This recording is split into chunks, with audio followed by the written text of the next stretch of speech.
Era odată o capră care avea 3 iezi. Iedul cel mare și cu cel mijlociu dau pimbăți de obraznici erau, iar cel mic era harnic și cu minte. Într-o zi, capra chemă iezii și le zise: Dragi mami copilași, eu mă duc în pădure ca să mai aduc ceva de-ale mâncării. Voi încuieți ușa după mine și nu cumva să deschideți până ce nu-ți auzi glasul meu. Ca să mă cunoașteți, am să vă spun așa: trăiesc, cucuieți, mami ușa descuieți, când mama va duce vouă frunz în buze, lapte în țâță, drop de sare în spinare, mălăiești în călcăiești, smoc de flori pe subțăor. Auzit ce-am spus? Da, mămucă, să n-ai nicio grijă, mămucă. Ia ca mă duc. Să tragem zăvorul.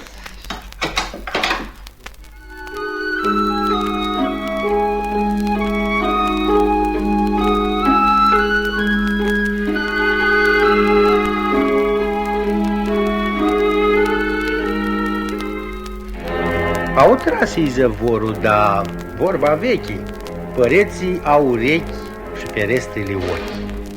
Un dușman de lup, care de mult pândea un prilej să papi iezii, o tras cu urechea la păretele din dosul casei.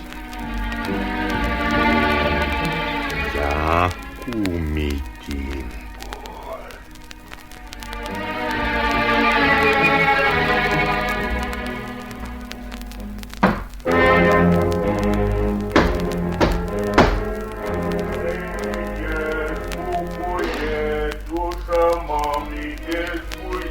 Săriți, băieți, și deschideți ușa, că vine mama cu de mâncare. Dar nu cumva să faceți pozna să deschideți. Asta nu-i mămuca, glasul ei e subțire și frumos. Așa, ia să mă duc eu la fierar să-mi ascut limba și dinții, ca să se subțieze glasul.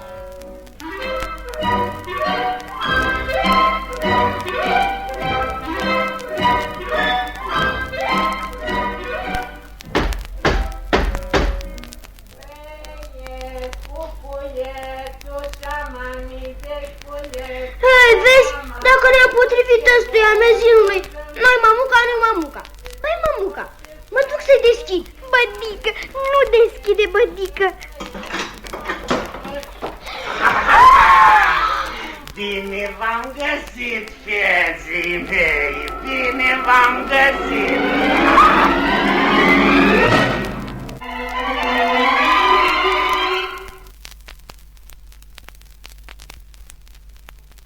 Și lupul l-a mâncat pe iedul și el mare, l-a mâncat și pe și el mijlociu, numai pe miezin nu l-a putut mânca. Acesta s-a vărât în horn și cât l-a căutat lupul, nu i izbutit a dat de el.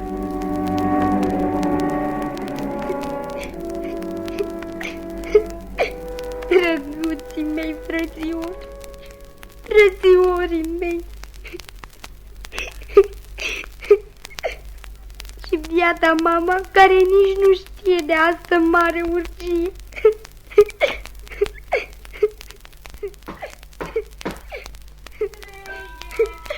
Mămuca!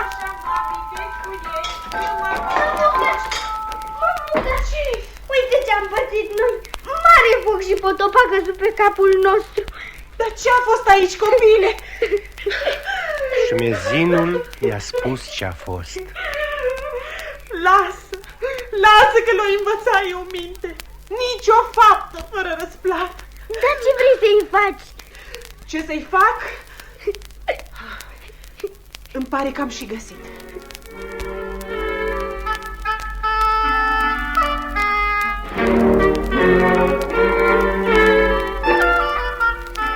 Aproape de casa ei era o groapă adâncă. Tocmai acolo-i nădejdea capului. S-apucă ea și face sarmale, face plachii, face aliveni și fel de bucate. Apoi umple groapa cu jaratic și cu lemne putregăioasă ca să ardă focul mocnit. După asta așează o leasă din uiele, niște frunzari peste dânsa, peste frunzari întoarnă țărnă și peste țărnă așterne o rogojână. Și asta ce? Un scăunaș de șeară. Pentru cine e scăunașul? Pentru lup. Aoleu, te gândești să-l aduci aici? Dar apoi cum? Mămugă! Nu te temi. Hai să vezi și o să iasă. Până fierbe mâncarea, eu mă întorc.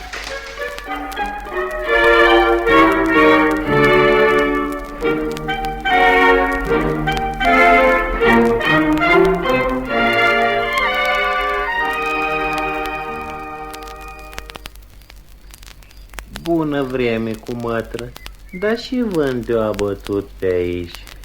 Iartă-mă, nici nu te-am văzut. Și vânt m-a bătut întreb. Păi nu știu cine a fost pe la mine pe acasă în lipsa mea și mi-a ucis iezi.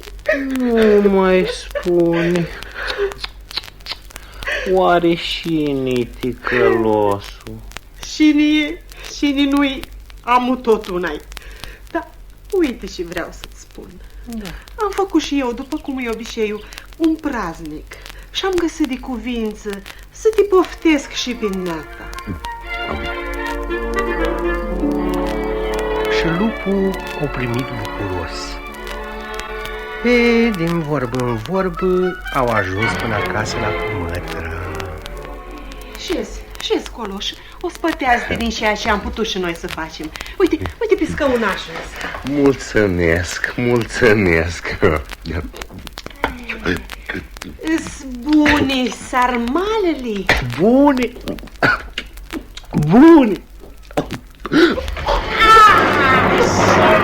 Mătră, văleu, dă-și mele, mă rog, scoate-mă, ce n-ar inima, Scoată și răsplată. cum mă lăsa cu mătră, că mor.